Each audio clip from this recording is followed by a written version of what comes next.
que Jesus possa se fazer presente nas nossas vidas nessa noite. Amém? Eu peço que os irmãos orem por mim nesse momento. Como eu sempre digo, eu não sou pregador, irmão, mas eu gosto de falar, né, a palavra do Senhor, porque ela primeiro nos edifica, para depois edificar aos outros. Então, é sempre bom falar da palavra do Senhor. Eu gostaria de ler com os irmãos. Eu confesso aos irmãos que eu vou ser não vou prolongar tanto minha palavra, vou deixar mais uma mensagem rápida aqui para a meditação dos irmãos nessa noite. Livro de 1 Samuel, capítulo de número 1. Nós vamos estar lendo aqui do versículo de número 1 até o versículo de número 6 para a meditação nessa noite. Livro de 1 Samuel, capítulo de número 1. Eu vou estar lendo aqui do versículo de número 1 até o versículo de número 6.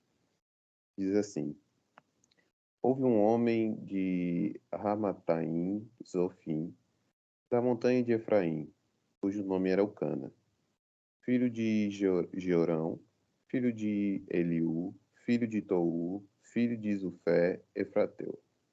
E esse tinha duas mulheres, o nome de uma era Ana e o nome da outra Penina. Penina tinha filhos, porém Ana não tinha filhos. Subia, pois, este homem da cidade de ano em ano a adorar e sacrificar ao Senhor dos Exércitos em Siló.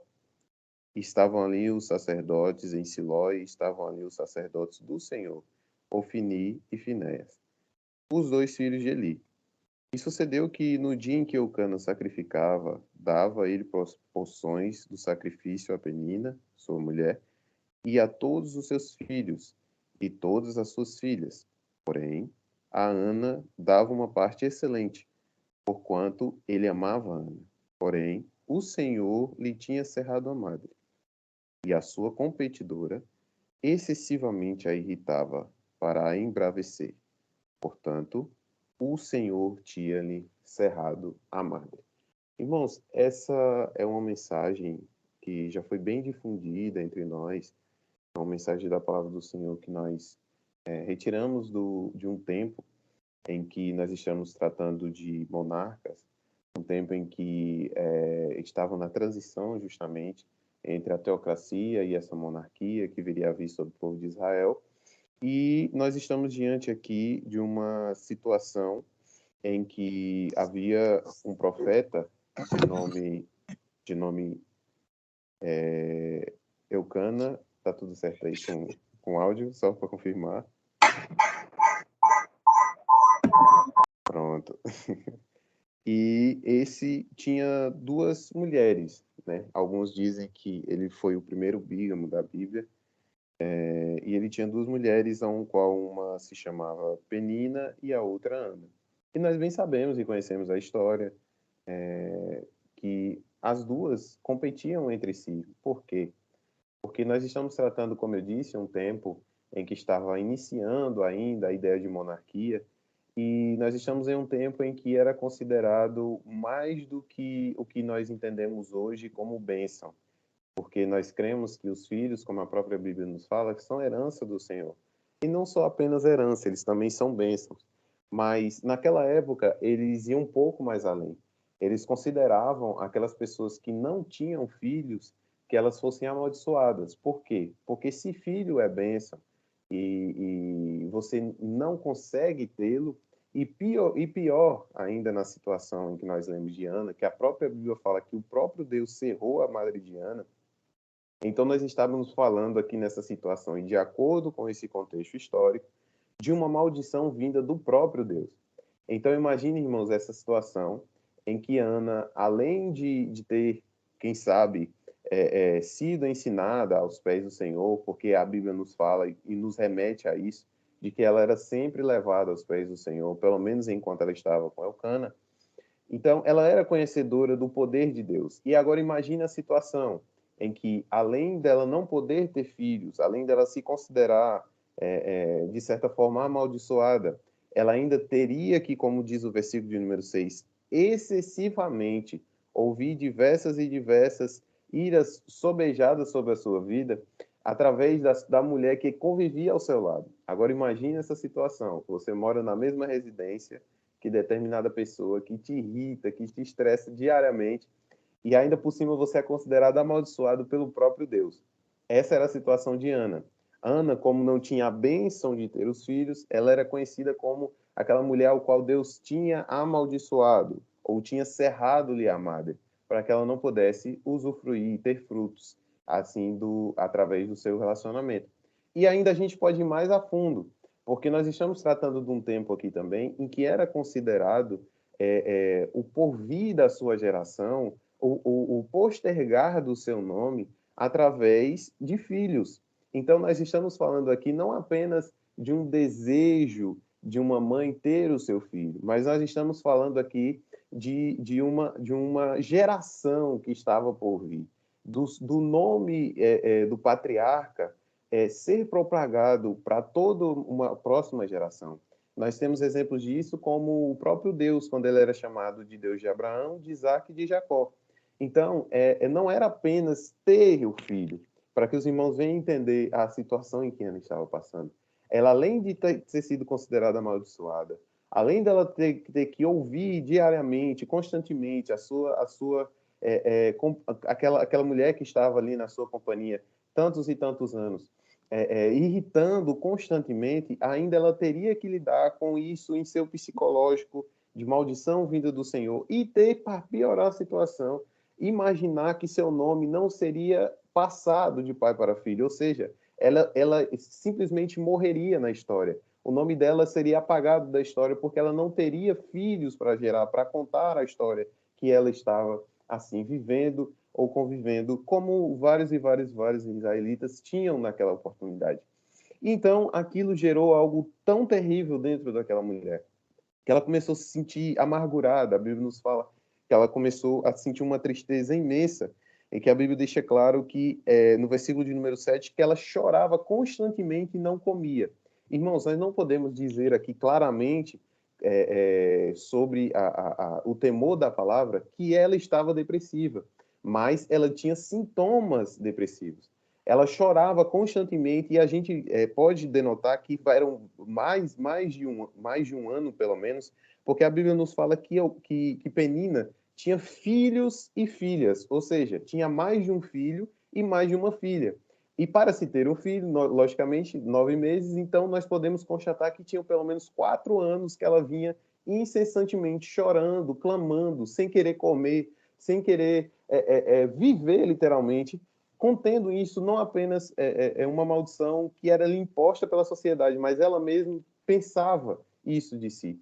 Então, a Bíblia nos fala que em determinado tempo, em determinada época, ela volta-se ao Senhor e ela começa a clamar a Deus, dizendo: Senhor, tem misericórdia de mim. A Bíblia nos fala que a angústia dela era tão tremenda que nem a voz dela saía da sua garganta. Ela apenas balbuciava, ela apenas mexia os lábios para que a angústia dela nem sequer conseguia sair do peito, de tanto que era a tristeza, de tanto que era aquela maldição que rodeava a vida dela, que pelo menos era imposta. Então a Bíblia nos fala que ela sobe até o sacerdote, que ano após ano Elcana ele prestava o sacrifício, até mesmo para agradecer a Deus pelos seus filhos que estavam sendo gerados, pela sua geração que estava sendo passada adiante. E a Bíblia nos fala que enquanto ele reservava determinadas partes para Penina, ele reservava a melhor parte para Ana. Mas a Bíblia nos fala que Ana, ela mesmo assim se angustiava. E muitas vezes nós passamos por determinadas situações em que a gente pensa que determinadas coisas que são nos ofertadas, ou até mesmo pode parecer, como exemplo, se podemos colocar aqui, da relação financeira. Às vezes nós temos uma boa relação financeira, às vezes parece-nos, entre aspas, que não está nos faltando nada, mas só Deus sabe o que estamos vivendo por dentro. Às vezes, por outro lado, pode parecer que não temos nenhum tipo de necessidade psíquica para que podemos ser supridos, mas às vezes nós estamos necessitando apenas de algo material. Então, o que foi concedido a Ana pelo homem naquele momento não supria o que era necessário para a alma dela. E muitas vezes nós estamos passando por situações em que tentamos dar jeito com a própria mão do homem, ou alguma pessoa tenta nos ajudar, e parece que é até pior, porque é o próprio Deus que está, às vezes, nos apertando, às vezes, nos direcionando para onde Ele quer. E eu acho interessante, amados e queridos irmãos, que depois dessa situação em que ela está angustiada, que ela está ali balbuciando, para fechar, digamos assim, com chave de ouro, o que acontece? Chega o sumo sacerdote naquela situação. Chega Eli, o sacerdote que estava ali responsável pelo templo, e o homem ao qual deveria trazer-lhe uma palavra de suprimento, aquele homem que deveria falar-lhe alguma palavra que acalmasse o seu coração, olha para ela e diz: mulher, até quando tu vai estar embriagada? Até quando tu vai continuar se encharcando com esse vinho? Agora imagine, irmãos, a situação dessa mulher. Ela já estava com todo aquele arcabouço de problema psicológico. Já estava com o seu lado emocional, o seu lado de relação amorosa com seu esposo comprometido. E ainda ela recebe do homem de Deus que deveria falar uma palavra para ela, dizendo que ela estava embriagada, que ela era até, sendo como ela mesma diz, sendo comparada a filhos de Belial.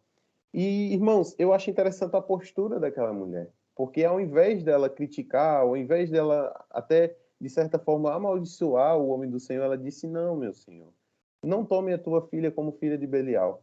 Eu estou angustiada, o meu espírito clama, pede ao Senhor por uma bênção. E aí entra um detalhe.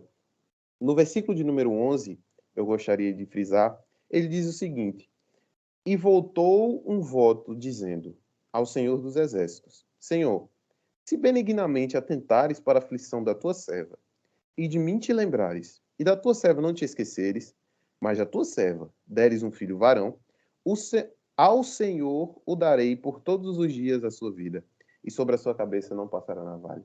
Olha que interessante. A Bíblia nos fala que Deus aperta, aperta, aperta, aperta a Ana. E aí, quando ela chega no momento exato, quando ela usa as palavras exatas que Deus gostaria de ouvir, que era o seguinte: Senhor, se tu me deres a bênção, eu vou devolver para ti. Como assim, irmã Isaac? Ela estava dizendo: Senhor, se tu me deres um filho, eu vou devolver ele para ti, ofertando todos os dias a vida dele. Essa questão de não passar navalha pela sua cabeça era um voto de nazireado, enfim, que nós não vamos nos aprofundar aqui. Mas veja que interessante, no versículo de número 11, ela fez uma promessa ao Senhor. Ela fez aquela promessa em seu íntimo, no seu coração, mesmo estando angustiada, mesmo estando aflita. Ela discorreu ali, abriu a sua alma para Deus, que era o único que poderia resolver ali naquele momento. Que homens não poderiam, que ministros não poderiam, que ninguém poderia resolver. O único exclusivamente que poderia resolver naquele momento era Deus. E ela abre a sua alma para Deus e fala: Senhor, se tu me deres, vai ser para a tua glória. Ela faz ali, primeiramente, uma promessa. Agora veja o que diz no versículo de número 12. E sucedeu que, perseverando, e aí entra a segunda palavrinha que eu gostaria de fazer aqui nesta noite. A primeira é a promessa, que ela fez uma promessa. A segunda é a perseverança. Então nós temos aqui promessa, perseverança. Veja, versículo de número 12.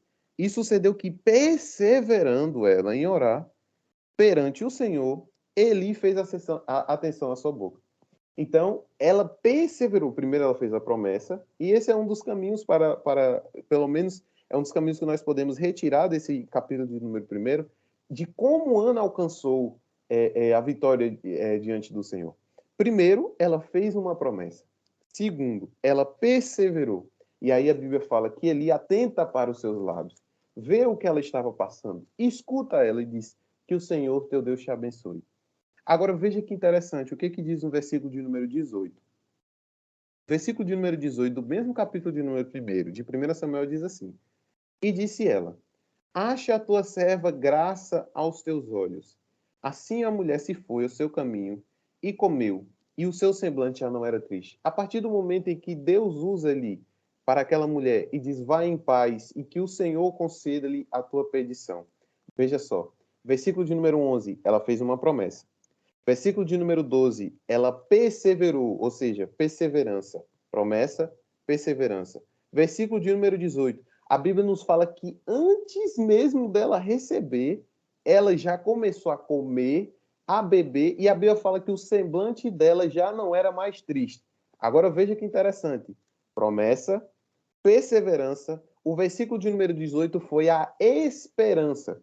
Ela começou ali a ter esperança daquilo chegar às suas mãos, antes mesmo dela ter nem sequer chegado à sua casa e ter visto o seu marido, mas ela ali já saiu com a promessa.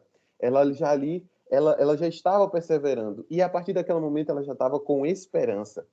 E aí a Bíblia nos fala que, no versículo de número 19, e levantou-se de madrugada, e adoraram perante o Senhor, e voltaram, e vieram à sua casa a Ramá.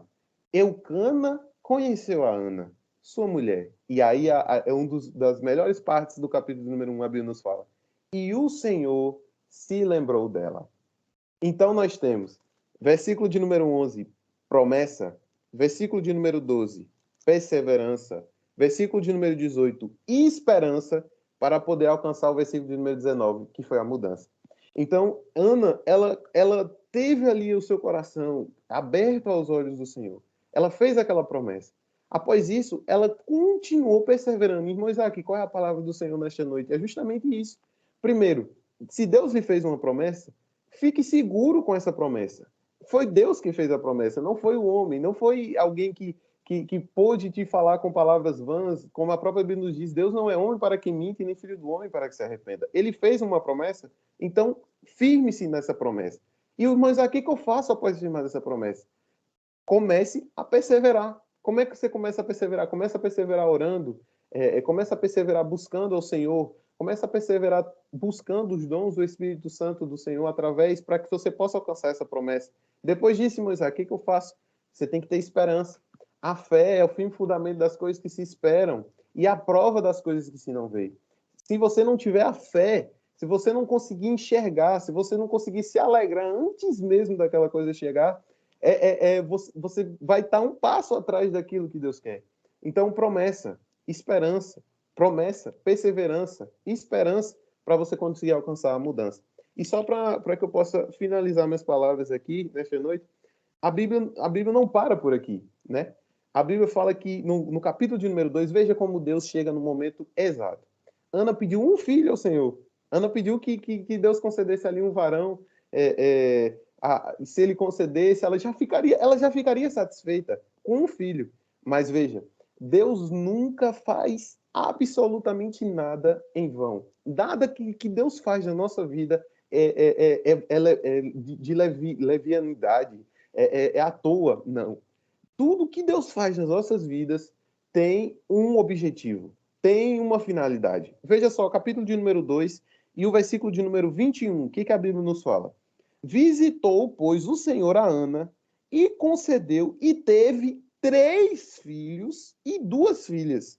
E o jovem Samuel crescia diante do Senhor. Ou seja, Deus lhe deu 3 filhos e 2 filhas, 5 filhos além de Samuel. Veja como Deus, Deus não quer dar a nós apenas o que nós estamos pedindo.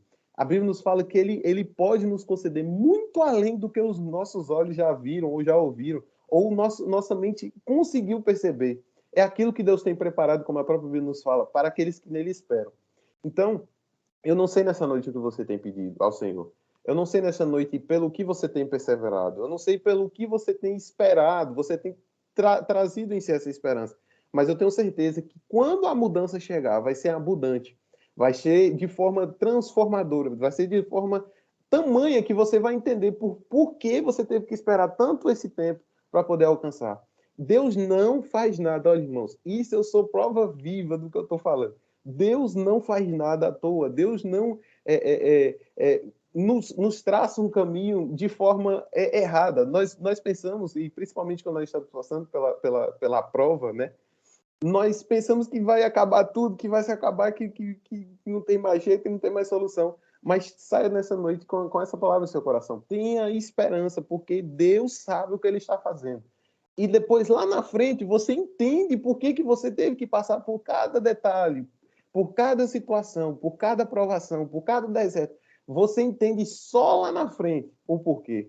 Porque você precisava transbordar, porque você precisava receber e receber de montes, não apenas o que você pediu, mas receber muito além daquilo que você pediu. E só para concluir, além dos 5 filhos que Deus deu, Deus abriu no salmo que Deus deu Samuel. E Samuel, preste atenção nisso, que interessante. Samuel é o único homem na Bíblia que ele teve 3 funções muito importantes em Israel. Vamos lá para a primeira. Capítulo 3, versículo 14, a Bíblia nos fala que no capítulo 3, versículo 14, Deus teve o chamado de profeta a Samuel. Depois os irmãos leem direitinho, porque eu já estou finalizando. 1 Samuel, capítulo 3, versículo 14, Deus chamou Samuel como profeta. Aí, no capítulo de número 7, no versículo de número 6, Deus chamou Samuel para juiz. E no capítulo de número 7 e no versículo de número 9, Deus chamou Samuel para sacerdote. Então, um homem só foi, primeiramente, profeta, depois juiz e depois sacerdote. Veja só, em um homem só. Então, além dos 5 filhos que Deus deu a Ana, Deus ainda deu um especial ao qual ela tem pedido, que foi juiz, profeta e sacerdote.